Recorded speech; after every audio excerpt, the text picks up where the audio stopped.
Ghost 5, the general whispered, the words catching in his throat. His voice was filled with a reverence that bordered on holy terror. He stared at Glenn Patterson, not as an old man, but as a living ghost, a myth made flesh. But that moment of revelation came later, after everything had already gone wrong. It started on a Tuesday morning at the military diner just outside Fort Bragg, where operators from the elite tiers gathered between deployments. Lieutenant Commander Jackson Cutler walked in with his teammate Reyes, both wearing their dress uniforms adorned with ribbons and badges that announced their membership in the quiet professional community. They carried themselves with the confidence of men who had earned their place among the best. The diner was half full, mostly veterans, a few active duty, all military. Cutler slid into a booth near the window while Reyes grabbed coffee. That was when Cutler noticed the old man sitting alone 3 booths down. Gray hair, weathered face, flannel shirt, jeans. Unremarkable except for one detail. On his forearm, barely visible beneath the sleeve, was a faded tattoo. A serpent eating its own tail wrapped around a 5-pointed star. Cutler nudged Reyes when he returned with the coffee. Check out Grandpa over there. Got himself some ink. Thinks he was Special Forces or something. Reyes glanced over, eyes narrowing on the faded tattoo. Probably got it at some biker shop in the 80s. Wannabe veteran, trying to look hard. They both chuckled, but Cutler kept staring. Something about the tattoo nagged at him. The design was unusual, not the typical eagle or skull you saw in former military. This looked older, cruder, like it had been done by hand decades ago. The old man, Glenn Patterson, sat quietly eating his breakfast, seemingly oblivious to their attention. His movements were economical, precise, the kind of efficiency that came from years of discipline. But to Cutler, he was just another old-timer clinging to glory days that probably never existed. You know what? Cutler said, standing up. I'm going to go ask him about it. Reyes grinned. This should be good. Cutler walked over, confidence in every step. He stopped at Glenn's booth, looking down at the old man with barely concealed condescension. Excuse me, sir. Could not help but notice your tattoo. Mind if I ask what unit you served with? Glenn looked up slowly, his pale blue eyes meeting Cutler's without wavering. Just in my time. Long ago. Cutler smiled, but did not reach his eyes. That is a pretty specific piece of ink for just doing your time. What do they call you back then? Glenn hesitated for just a moment. Ghost 5. The name hung in the air between them. Ghost 5. Cutler repeated the words slowly, letting skepticism drip from every syllable. Never heard of it. Reyes had wandered over, standing beside Cutler with arms crossed. Ghost 5 sounds like something from a video game. Old-timer. What unit was that supposed to be? Glenn set down his fork carefully, his expression unchanged. It was classified. Still is. Cutler laughed, loud enough that other patrons turned to look. Oh, here we go. Classified. The magic word every wannabe uses when they cannot back up their stories. Let me guess, you were Special Forces before there were Special Forces. Super secret missions nobody can talk about. Glenn said nothing, just looked back down at his plate.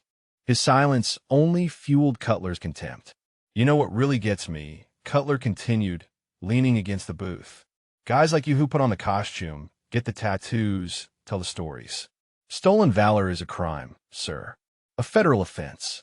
You are disrespecting every man and woman who actually earned their place. Other diners were watching now, some looking uncomfortable, others curious. An older waitress paused mid-pour, coffee pot hovering over a cup. Nobody intervened. Glenn finally looked up again, and for just a moment, something flickered in those pale eyes. Something cold and distant, like looking into a frozen lake. I am not asking for your respect, son. I'm just trying to eat my breakfast. That is not good enough, Cutler shot back. You are wearing that ink in public. You are making a claim. I want to see some proof. Service records, discharge papers, anything. Glenn wiped his mouth with a napkin, movements slow and deliberate.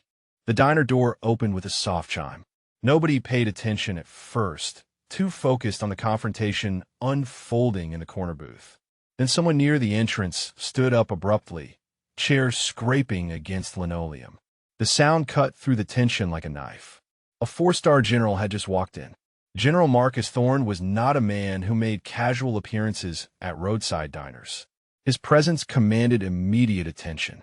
Ribbons covered his chest, decades of service compressed into colored fabric. His face was weathered but sharp, eyes that had seen too much and forgotten nothing. He stopped 3 steps inside, scanning the room with practiced efficiency. His gaze swept past the counter, past the booths, then locked onto something that made him go absolutely still. Every muscle in his body tensed. His jaw clenched. The color drained from his face as if he had seen a ghost. "Glenn," he whispered. The single word carried across the suddenly silent diner. Cutler and Reyes both turned, confusion replacing their earlier confidence. The general was staring directly at Glenn Patterson, and the expression on his face was not anger or disapproval. It was something far more complex. Reverence mixed with disbelief, mixed with what looked like barely contained emotion. General Thorne crossed the diner in 6 long strides, moving with purpose that made everyone instinctively step back. He ignored Cutler and Reyes completely, as if they did not exist. His entire focus was on the old man in the booth. Glenn looked up, and recognition flickered across his weathered features. A faint, sad smile touched his lips. "Marcus," he said quietly, "you got old." The general allowed himself a small, grim smile. He then turned his attention to the 2 operators who looked as if they were about to be physically ill. His eyes were arctic voids. "You," he said to Cutler, "you question this man. You question his tattoo." Cutler could only manage a choked, stammering sound. The general did not wait for an answer. With slow, deliberate movements, he unbuttoned the cuff of his right sleeve.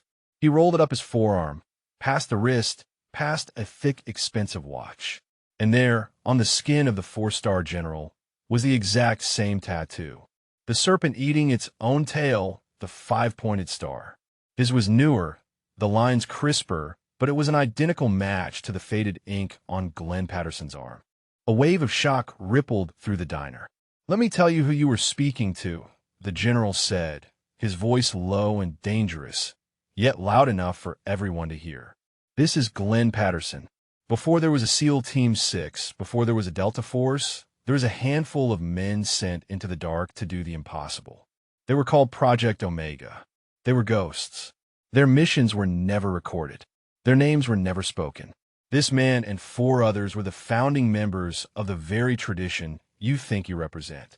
He took a step closer to Cutler and Reyes, his voice dropping even further. "In 1968, on a mission so classified it is still blacked out in every file, his team was compromised deep inside Laos. They were hunted for 3 weeks by 3 entire battalions.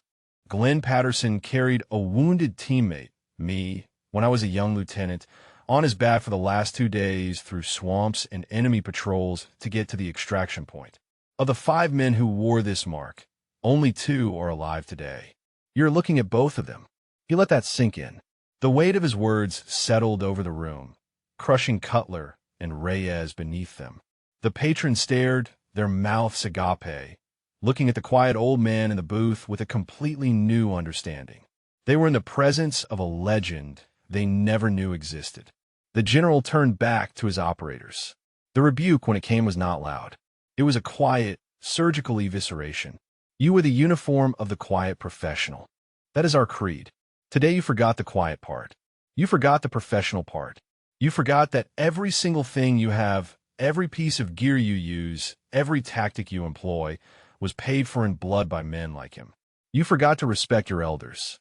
You forgot everything." He looked them up and down with utter contempt.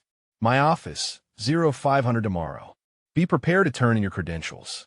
He had just ended their careers in the elite tiers. The silence in the diner was absolute.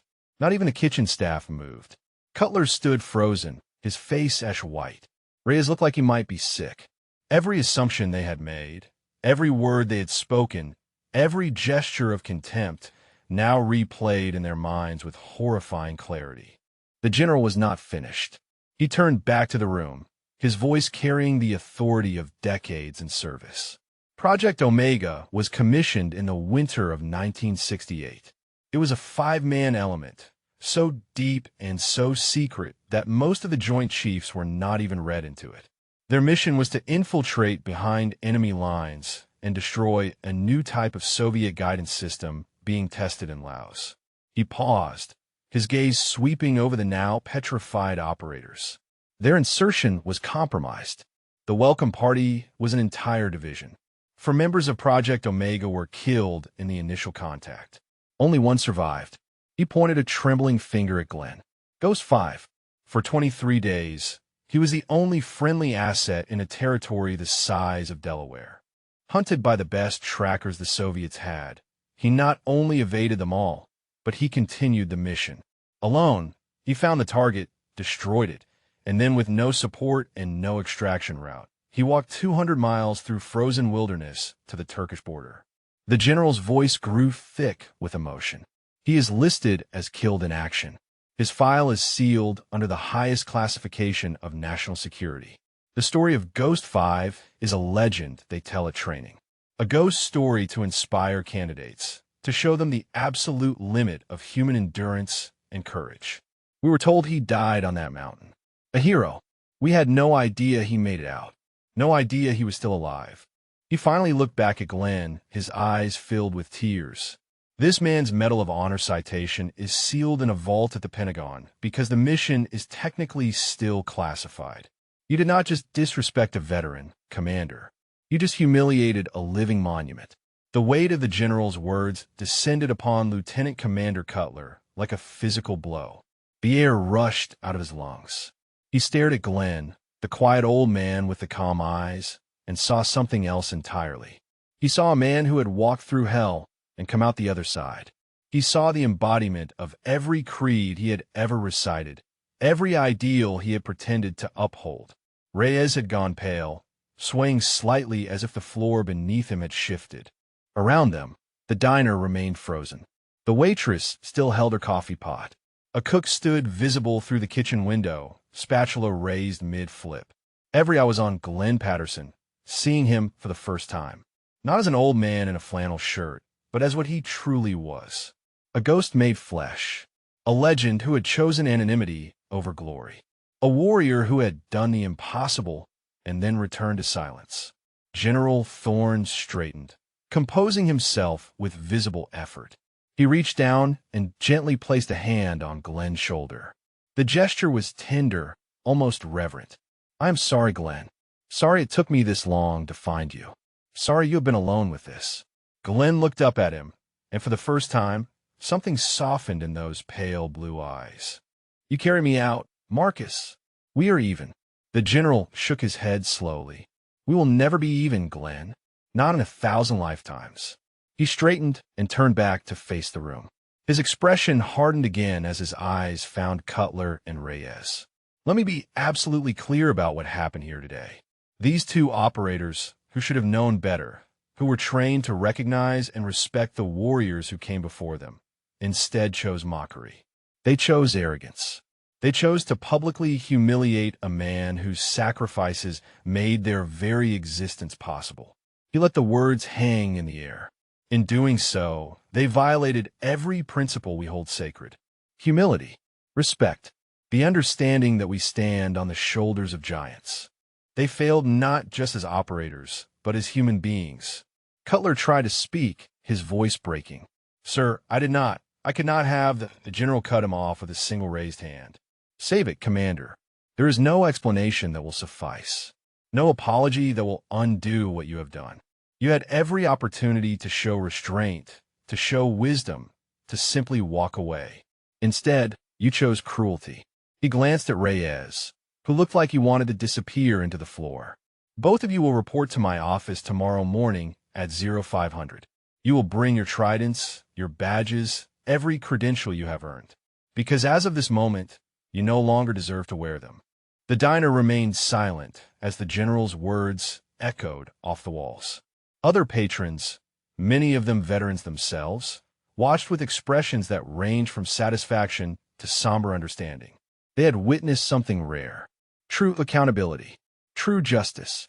An older man in a Marine Corps hat nodded slowly, his weathered face reflecting approval. A younger woman in civilian clothes had tears in her eyes, though she had never met Glenn Patterson before this moment. She understood she was seeing history, witnessing the validation of a man who had never asked for it. Cutler and Reyes stood paralyzed, their faces masks of devastation. Everything they had worked for, every sacrifice they had made to earn their place in the elite community was now dust. Their careers were over, their reputations destroyed, and worst of all, they knew they deserved it. The general was not finished. He addressed the room at large, his voice carrying the weight of command. Let this be a lesson to everyone here. The warriors who came before us, the ones who operated in the shadows, who took on missions we cannot imagine, who survived things that would break most men, they do not wear their achievements on their sleeves. They do not demand recognition. They simply live their lives quietly with dignity. It is our responsibility to honor them, not to question them, to show respect, not contempt, to remember that we are only here because of their sacrifices. He turned back to Glenn one final time. With your permission, I would like to buy you breakfast. Finish what these two interrupted. Glenn nodded slowly, a ghost of a smile on his weathered face. I would like that, Marcus. The general gestured to a booth on the opposite side of the diner, away from the wreckage of Cutler and Reyes's careers. As they moved, the crowd parted instinctively, creating a path. Several patrons nodded respectfully as Glenn passed. The Marine in the hat stood and offered a crisp salute. Glenn returned it with the precision of a man who had done it 10,000 times before. Cutler and Reyes remained frozen in place, watching as the two men settled into their booth. The waitress, shaken but professional, brought fresh coffee with trembling hands. She looked at Glenn with new eyes, filled with respect and something close to awe. On the house, she whispered. Everything. Always. Glenn thanked her quietly. Around the diner, conversations slowly resumed, but they were muted, respectful. People kept glancing over at the booth where a 4-star general and a ghost from history sat together, two survivors of a team that no longer existed except in classified files and whispered legends. Cutler finally found his voice, though it came out as barely more than a rasp. Sir, what do we do now? The general did not even look at him. You leave. You think about what you have done. And tomorrow, you face the consequences. Cutler and Reyes walked out of the diner into the bright morning sun. Behind them, through the window, they could see General Thorne and Glenn Patterson talking quietly, two warriors separated by decades, but united by experiences that transcended time. The door closed behind them with a soft chime, the same sound that had announced the general's arrival. That sound would haunt them for the rest of their lives. Inside, the diner slowly returned to normal, though nothing would ever be quite the same. The story would spread, whispered through the community, gaining details and losing others, until it became its own kind of legend. The Day 2 operators learned the hardest lesson of their careers from a man whose name was supposed to have died in the mountains of Laos 40 years ago. Glenn took a sip of his coffee, watching the general across the table. You did not have to do that, Marcus. The general shook his head. Yes, I did. For you. For the others who did not make it out. For every operator who needs to understand that the quiet professionals who came before them deserve more than our respect. They deserve our reverence. They sat in comfortable silence, two ghosts among the living, carrying memories of missions that would never be declassified, of brothers who would never grow old, of sacrifices made in darkness that the world would never fully understand. Outside, Cutler and Reyes climbed into their vehicle, their futures as uncertain as the past they had just encountered was clear. Ghost 5 was real, and they would never forget it.